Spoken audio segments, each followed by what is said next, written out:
सुप्रभात। आज हम ब्रिटिश भू राजस्व व्यवस्थाएं, उनका कृषक वर्ग पर क्या प्रभाव हुआ, इस टॉपिक के बारे में बीए पार्ट 3 के फर्स्ट पेपर का जो ये इम्पॉर्टेंट टॉपिक है, एक महत्वपूर्ण टॉपिक है जो कि इतिहास में अपना एक प्रभाव रखता है, अपना एक महत्व रखता है, उसके बारे में हम आज बात करेंगे।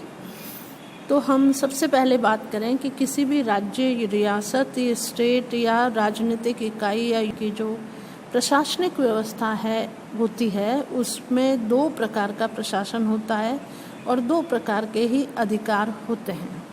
सबसे इम्पॉर्टेंट है पहला प्रशासनिक व्यवस्था का पहला भाग जो कि फौजदारी प्रशासन या फौजदारी अधिकार कहलाता है। न्याय व्यवस्था में भी ये फौजदारी न्याय के और उससे संबंधित मुकदमे इसमें आते हैं। और दूसरा होता है दीवानी प्रशासन या दीवानी अधिकार, या आप न्याय व्यवस्था में कह सकते हैं दीवानी न्याय। अब हम इनकी मीनिंग की बात करते हैं तो फौजदारी प्रशासन की बात करें तो फौजदारी प्रशासन के अंतर्गत उस राजनीतिक इकाई या उस स्टेट को चलाने के लिए जो अधिकारियों, कर्मचारियों की नियुक्ति या जो उसका स्केलेटन है, उसका संरचना है, वो फौजदारी प्रशासन से संबंधित होती है, जिसमें अधिकारियों, कर्मचारियों को नियुक्त करना, उनका वेतन निर्धारित करना, उनकी कार्यप्रणाली सुनियोजित करना। अगर हम फौजदारी न्याय की बात करें तो उसमें लड़ाई झगड़े, हत्या, मारपीट, उससे संबंधित मुकदमे आते हैं। फिर आता है दीवानी प्रशासन। तो दीवानी प्रशासन अर्थव्यवस्था से संबंधित होता है, अकाउंट्स से कितनी आय हुई, कितना व्यय किस किस मद पर होगा, ये सभी कुछ दीवानी प्रशासन और उसके अंतर्गत आता है, दीवानी अधिकार के अंतर्गत। और अगर हम दीवानी न्याय की बात करें तो वो जुर्माना और इनसे संबंधित आय व्यय, धन से संबंधित जो अपराध हैं, मुकदमे हैं, वो दीवानी न्याय के अंतर्गत आते हैं। हम आगे बात करते हैं 1765 में बक्सर के युद्ध के बाद इलाहाबाद की संधि हुई और उससे बंगाल के प्रशासन में बहुत अधिक परिवर्तन आया और उस प्रशासन का एक नवीन व्यवस्था की गई जिसे दोहरे शासन का नाम दिया गया। और उस दोहरे शासन के अंतर्गत दीवानी प्रशासन जो है वो कंपनी के हाथ में रहा और प्रशासन जो था वो बंगाल के नवाब को दे दिया गया। 1765 से पूर्व बंगाल की राजस्व व्यवस्था की हम बात करें तो इस समय बंगाल में राजस्व के 3 स्रोत थे। पहला माल, जिसमें भू राजस्व और नमक पर रॉयल्टी थी। दूसरा शेर, जिसमें आयात निर्यात पर कर तथा पथ कर सम्मिलित थे। और तीसरा बाजी जमा, जिसमें आबकारी कर, जुर्माना आदि विविध कर थे। अब हम बात करते हैं मुगल कालीन राजस्व व्यवस्था कैसी थी। तो इसमें 5 पॉइंट्स के बारे में हम बात करेंगे। कानून गो, जिला निरीक्षक, जिला कलेक्टर, गवर्नर तथा उसकी काउंसिल और राय रयन। तो मुगल काल में कानून गो नामक अधिकारी जमींदारों पर नियंत्रण रखता था, किंतु इस समय तक यह पद वंशानुगत हो गया था। 1769 में भू राजस्व की वसूली के निरीक्षण के लिए जिला निरीक्षकों की नियुक्ति की गई। 1770 में भू राजस्व नियंत्रण परिषद बनाई गई, जिनका मुख्यालय मुर्शिदाबाद और बिहार में रखा गया। 1772 ईस्वी में वॉरेन हेस्टिंग्स ने जिलों के निरीक्षकों को कलेक्टर का पद देकर राजस्व वसूली का कार्य सौंपा और सूबे का भू राजस्व प्रशासन गवर्नर तथा उसकी काउंसिल को सौंपा गया। इस कार्य के लिए उसे राजस्व मंडल कहा जाने लगा और इस मंडल की सहायता के लिए एक राय रयन पदाधिकारी की नियुक्ति की गई। लगान वसूली के लिए इस व्यवस्था में अनेक दोष थे। राजस्व की दर ऊंची रहने के कारण किसानों पर अत्याचार होने लगे। परिणाम यह निकला कि किसान खेती छोड़कर चले गए और बहुत सी भूमि रिक्त पड़ी रहने लगी। कृषि उत्पादन कम होने लगा तथा देश में अकाल पड़ने लगा। लॉर्ड कॉर्नवालिस ने 1789 में स्वयं ने लिखा था कि भारत में कंपनी के अधिकार क्षेत्र का 1/3 भाग जंगल के रूप में बदल गया है, जिसमें केवल जंगली जानवर रहते थे। भारत तथा इंग्लैंड की सरकारों ने भूमि कर प्रणाली पर गंभीरतापूर्वक विचार किया तथा अंत में भूमि का स्थायी बंदोबस्त करने का निश्चय किया। मुख्यतः अंग्रेजों ने भारत में 3 प्रकार की भू राजस्व प्रणालियां अपनाई, जिसके बारे में हम आगे बात करेंगे। कैसी कैसी भू राजस्व व्यवस्थाएं अपनाई गई थी। सबसे पहले हम बात करते हैं स्थायी जमींदारी पद्धति के बारे में। और स्थायी जमींदारी पद्धति क्या थी, इसका अभिप्राय क्या था, इसकी व्यवस्था कैसी थी, स्थायी बंदोबस्त क्यों लागू किया गया, उसके क्या उद्देश्य थे, क्या लाभ हुए उसको लागू करने से, क्या हानियां हुई और इसका किसानों पर क्या प्रभाव पड़ा, इसके बारे में हम चर्चा करेंगे। तो मैं आपको ये बता देना चाहूँगी कि यह पद्धति, स्थायी जमींदारी पद्धति बंगाल, बिहार, उड़ीसा, बनारस तथा उत्तरी कर्नाटक में लागू की गई थी। 1793 में लॉर्ड कॉर्नवालिस ने एक नई भू राजस्व प्रणाली की उद्घोषणा की, जिसे स्थायी बंदोबस्त कहते हैं, जिसके अनुसार ये निश्चय किया गया, ये व्यवस्था थी कि भूमि का स्वामित्व जमींदारों के हाथों में रहेगा। किसानों को भूमि का पट्टा दिया जाएगा, जिसमें लगान की राशि का उल्लेख भी होगा। जमींदारों से सरकार द्वारा लिया जाने वाला लगान भी निश्चित कर दिया गया और यदि जमींदार लगान नियमित नहीं देंगे तो उनकी भूमि नीलाम भी की जा सकती थी। ये इसमें एक व्यवस्था थी। अब हम बात करते हैं स्थायी बंदोबस्त के उद्देश्य क्या थे। तो कंपनी, सबसे पहला उद्देश्य था कि कंपनी की आय निश्चित करना, वरना हर बार कुछ कुछ अलग हो जाते। दूसरा था भारत में कंपनी के समर्थक के रूप में एक जमींदार वर्ग का निर्माण करना। तीसरा हम देखें तो ये था कि पूर्व प्रचलित ठेकेदारी प्रथा का उन्मूलन करके उसके दोषों का अंत करना तथा कृषि की उन्नति करना। चौथा इसका उद्देश्य था व्यापार में वृद्धि करना। पांचवा इसका उद्देश्य था लॉर्ड कॉर्नवालिस, जो कि तत्कालीन गवर्नर जनरल था, वो स्वयं एक जमींदार श्रेणी का प्रतिष्ठित व्यक्ति था। अब हम बात करें कि स्थायी बंदोबस्त जो लागू किया गया इन उद्देश्यों के तहत, उसको लागू करने से भारत में भू राजस्व व्यवस्था में क्या लाभ हुए। तो पहला आता है कि लगान निश्चित करने के प्रतिवर्ष के कार्य से कंपनी मुक्त हो गई। दूसरा, राज्य की आय निश्चित हो गई। फिर कंपनी के कर्मचारी भूमि संबंधी कार्य से मुक्त हो गए और जमींदारों ने भूमि को सुधारना प्रारंभ कर दिया। कृषि सुधारों की तरफ अब ध्यान दिया जाने लगा। भूमि को उपजाऊ बनाने पर भी ध्यान दिया जाने लगा। जमींदारों के धनवान होने से व्यापार में वृद्धि होने लगी। समाज में एक नवीन शक्तिशाली वर्ग की स्थापना हो गई और इस नवीन जमींदार वर्ग ने 1857 के विद्रोह को नियंत्रित करने में कंपनी सरकार को बहुत सहायता दी। हम इस भू राजस्व व्यवस्था से किसानों और भारत सरकार को क्या हानियां हुई, इसके बारे में हम बात करते हैं। कृषकों को इससे बहुत हानि हुई। दूसरा आता है जमींदार कृषकों से अधिकाधिक लगान लेने लगे। तीसरा आता है भूमि के गलत आंकड़ों से राज्य सरकार तथा कृषक वर्ग दोनों को हानि हुई और सरकारी लगान बहुत ही कम निर्धारित किया गया था और 20 वर्षों के लिए कर दिया, तो अब वो चेंज नहीं हो सकता था। और बंगाल राज्य की व्यय पूर्ति के लिए अन्य प्रांतों पर अधिक आर्थिक दबाव डाला गया।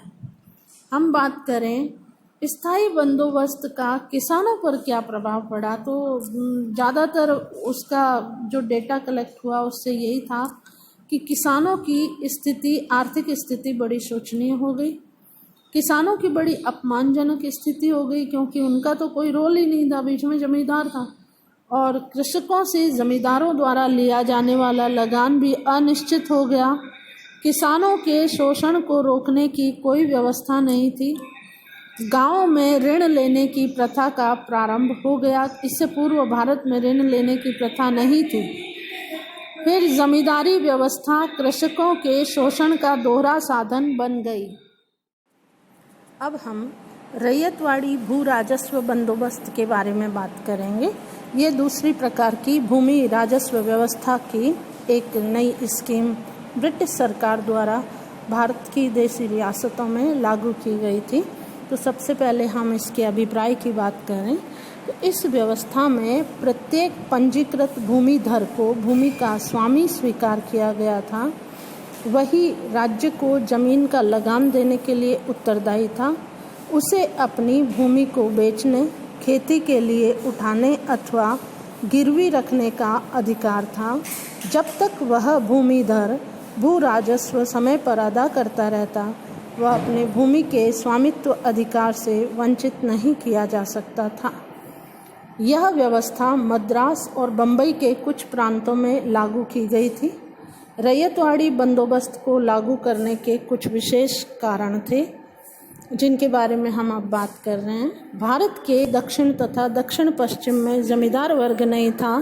अधिकांश ब्रिटिश अधिकारियों का यह भी मानना था कि ब्रिटिश स्थायी बंदोबस्त से कंपनी को आर्थिक क्षति का सामना करना पड़ा, क्योंकि इस व्यवस्था में जो समय के साथ साथ लगान की मांग को बढ़ाया नहीं जा सकता था और स्थायी बंदोबस्त से किसानों का अत्यधिक शोषण हुआ। और इसके अलावा इन प्रांतों में इस व्यवस्था को लागू करने का प्रमुख कारण यह था कि किसानों से कंपनी का सीधा संबंध स्थापित हो जाए। रैयतवाड़ी व्यवस्था के कुछ विशेष कारण के साथ में गुण थे, या आप कह सकते हैं रैयतवाड़ी बंदोबस्त के कुछ लाभ हुए, जिसके बारे में अब हम चर्चा करते हैं। ये स्थायी बंदोबस्त से अधिक लाभदायक थी। रैयतवाड़ी व्यवस्था स्थायी बंदोबस्त से अधिक लाभदायक थी। इस व्यवस्था में बंजर भूमि को भी जोता जा सकता था। सरकार को इस व्यवस्था से अधिक आय हो सकती थी। सरकार और कृषकों का इससे सीधा संबंध स्थापित हो जाता था। इसमें निजी संपत्ति के लाभ अधिकतम व्यक्तियों में बांटे जा सकते थे। भारतीय लोगों का सरकार की न्यायप्रियता, न्याय व्यवस्था और प्रशासन के प्रति विश्वास इससे उत्पन्न होने लगा और कृषि के क्षेत्र में जमींदारों अथवा मध्यस्थों का स्थान इस व्यवस्था के अंतर्गत गौण हो गया था। रैयतवाड़ी व्यवस्था के कुछ दोष थे जिन्हें कह सकते हैं कि ये उस व्यवस्था की हानियां थी, इसे लागू करने से हानि हुई। उसके कुछ पॉइंट्स हम डिस्कस करेंगे। पहला था, इसमें उपज का अनुमान ठीक नहीं होने के कारण भू राजस्व की दर पहले से ऊंची निर्धारित कर दी गई और इससे कई किसानों ने भूमि को जोतना ही बंद कर दिया और भू राजस्व की बढ़ती हुई अधिक मांग के विरुद्ध कृषकों को न्यायालय में अपील करने का कोई अधिकार नहीं था। इसका किसानों पर कुछ विशेष प्रभाव पड़ा। रैयतवाड़ी व्यवस्था के कारण किसानों को कुछ विशेष उनके उस वर्ग पर प्रभाव पड़ा। वो सबसे पहले तो था कि ये किसानों के लिए एक हानिकारक प्रथा थी और जमींदारों के स्थान पर अब ब्रिटिश सरकार उन्हीं उपायों के द्वारा कृषकों से राजस्व वसूल करने लगी। फलतः कृषकों की स्थिति खेती करने वाले दास अथवा गुलामों जैसी होने लगी। कृषकों के पास लगान देने के पश्चात भूमि सुधार अथवा कृषि उत्पादन में सुधार के लिए पूंजी नहीं बचती थी।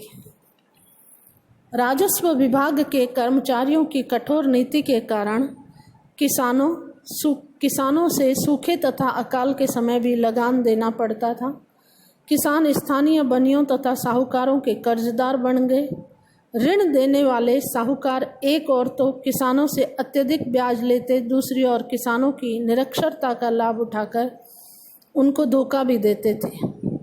सरकार के कानून भी इन्हीं साहूकारों के पक्ष में थे। ब्रिटिश कानून व्यवस्था के अंतर्गत ग्राम पंचायतों को किसानों के हितों की रक्षा के अधिकार से वंचित कर दिया गया था। परिणाम स्वरूप अधिकांश किसान भूमिहीन मजदूर मात्र रह गए थे। आगे हम ये रैयतवाड़ी व्यवस्था के बाद में महलवाड़ी बंदोबस्त के बारे में बात करेंगे। हमारी चर्चा का विषय होगा महलवाड़ी बंदोबस्त।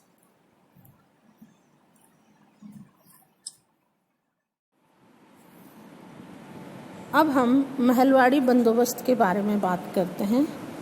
ब्रिटिश सरकार द्वारा लागू की गई 3 भू राजस्व व्यवस्थाएं जो भारत में थी, उनमें अंतिम और तीसरी भू राजस्व व्यवस्था थी महलवाड़ी भू राजस्व व्यवस्था। इसके अभिप्राय के बारे में हम बात करें सबसे पहले तो इस भू राजस्व व्यवस्था के अंतर्गत भूमि कर की इकाई कृषक का खेत नहीं अपितु ग्राम अथवा बहता जागीर का एक भाग होता था। ये लोग सम्मिलित रूप से भूमि कर देने के लिए उत्तरदायी होते थे। इसे महलवाड़ी बंदोबस्त कहा गया। महलवाड़ी बंदोबस्त की व्यवस्था की बात करें तो हम कह सकते हैं कि महलवाड़ी बंदोबस्त 1803 में उत्तरी भारत में अवध, आगरा और द्वितीय आंग्ल मराठा युद्ध के पश्चात पानीपत, सहारनपुर, अलीगढ़ आदि रियासतों में लागू की गई थी।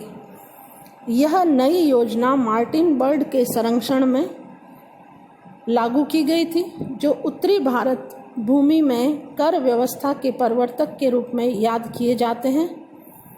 मार्टिन बर्ड ने सरकारी लगान की मात्रा, जमाबंदी, कुल पैदावार का 2/3 भाग निर्धारित किया। यदि 1855 में सरकार ने लगान की जमाबंदी का, लेकिन 1855 में बाद में सरकार ने लगान को जमाबंदी का आधा भाग कर दिया। इसका कृषक वर्ग पर व्यापक प्रभाव पड़ा।